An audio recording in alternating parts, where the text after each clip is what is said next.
Assalamualaikum warahmatullahi wabarakatuh. Jumpa kembali dengan saya di Pak Guru Channel. Video kali ini saya akan menyajikan materi tentang hakikat sains dan kerja ilmiah, yaitu materi IPA kelas 7 SMP.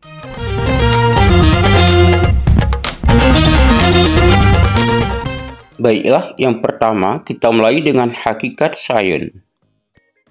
Hakikat sains ada dua macam. Yang pertama, sains sebagai proses. Di sini, kegiatan yang dilakukan meliputi eksperimen ataupun percobaan, penelitian lapangan, dan kegiatan-kegiatan laboratorium lainnya. Kemudian yang kedua, sains sebagai produk. Jadi, dari proses yang telah dilakukan tadi, produk yang dihasilkan dari sains itu diantaranya karya tulis yang meliputi buku dan jurnal-jurnal. Kemudian produk yang lainnya yang dihasilkan dari kegiatan sains tadi adalah produk teknologi, diantaranya pesawat, mobil, obat-obatan, dan lain-lain.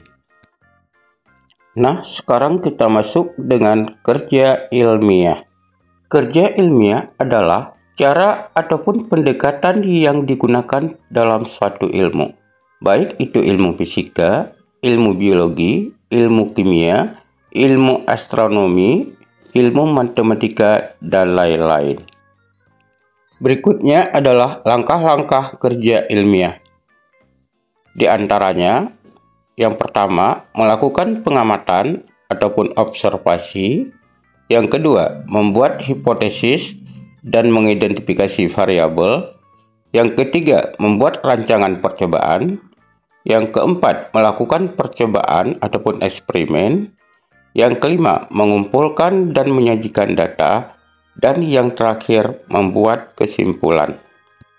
Sekarang kita coba lihat satu persatu dari langkah-langkah tersebut. Pertama, melakukan pengamatan atau observasi. Pengamatan dilakukan dengan menggunakan panca indera, termasuk melakukan pengukuran dengan menggunakan alat-alat ukur yang sesuai. Indera yang kita gunakan di sini diantaranya mata, lidah, hidung, telinga, dan kulit. Adapun alat ukur yang kita gunakan diantaranya alat ukur panjang, alat ukur massa, alat ukur waktu, alat ukur kuat arus listrik, dan lain-lain. Pengamatan atau observasi bertujuan untuk mendapatkan informasi ataupun data. Jadi, berdasarkan hasil pengamatan tersebut, kita akan menemukan masalah. Dan masalah tersebut nantinya akan kita jawab melalui penelitian. Nah, data yang kita peroleh dari hasil eksperimen ataupun percobaan ini dapat kita bedakan dua macam.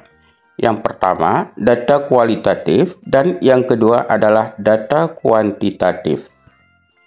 Data kualitatif adalah data yang berupa kata-kata ataupun deskripsi. Contohnya, bentuk tulang daun jambu adalah menyirip. Kemudian, air panas akan mengeluarkan asap. Dan contoh yang lainnya, rasa gula manis dan rasa garam asin, dan lain-lain.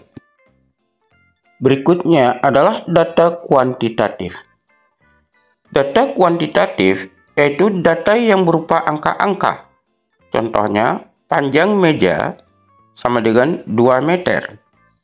Suhu air sama dengan 3 derajat Celcius. Kuat arus listrik sama dengan 3 ampere. Dan lain-lain.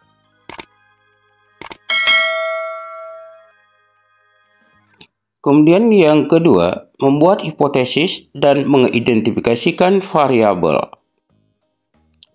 Hipotesis merupakan perkiraan ataupun dugaan sementara dari jawaban permasalahan ataupun tujuan penelitian atau percobaan.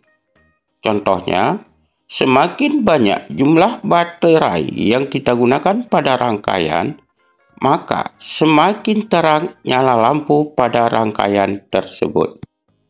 Berdasarkan contoh tersebut, terlihat bahwa redaksi dari hipotesis itu merupakan hubungan sebab akibat antar variabel. Perlu diketahui juga bahwa hipotesis yang kita rumuskan itu harus sesuai dengan alasan-alasan ilmiah. Berikutnya adalah variabel penelitian. Variabel penelitian adalah faktor, kondisi, atau unsur yang dapat berupa angka ataupun jenis. Variabel penelitian ini dapat kita bedakan 3 macam. Yang pertama, variabel bebas. Yang kedua, variabel terikat. Dan yang ketiga, variabel kontrol. Variabel bebas adalah faktor yang dapat dianggap mempengaruhi variabel yang lain. Kemudian, variabel terikat yaitu variabel yang tergantung pada variabel lainnya. Sedangkan variabel kontrol yaitu faktor yang dibuat tetap sama dalam suatu percobaan ataupun eksperimen. Nah, dari contoh hipotesis yang telah kita buat tadi, dapat kita identifikasi variabel-variabelnya. Yang pertama adalah variabel bebas, yaitu jumlah baterai. Sedangkan nyala lampu ini merupakan sebagai variabel terikat. Jadi, nyala lampu ini tergantung daripada jumlah baterai. Semakin banyak jumlah baterai, semakin terang nyala lampu. Sedangkan variabel kontrolnya di sini adalah suhu, karena suhu di sini dapat mempengaruhi hambatan daripada bola lampu tersebut.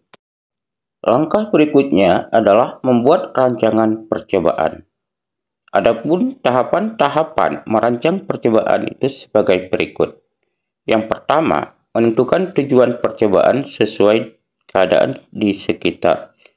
Yang kedua, menuliskan hipotesis percobaan. Yang ketiga, menuliskan variabel-variabel yang terkait dengan percobaan. Yang keempat, menuliskan alat dan bahan yang kita gunakan nanti di dalam percobaan. Dan yang terakhir, menuliskan prosedur ataupun langkah-langkah percobaan yang akan kita lakukan.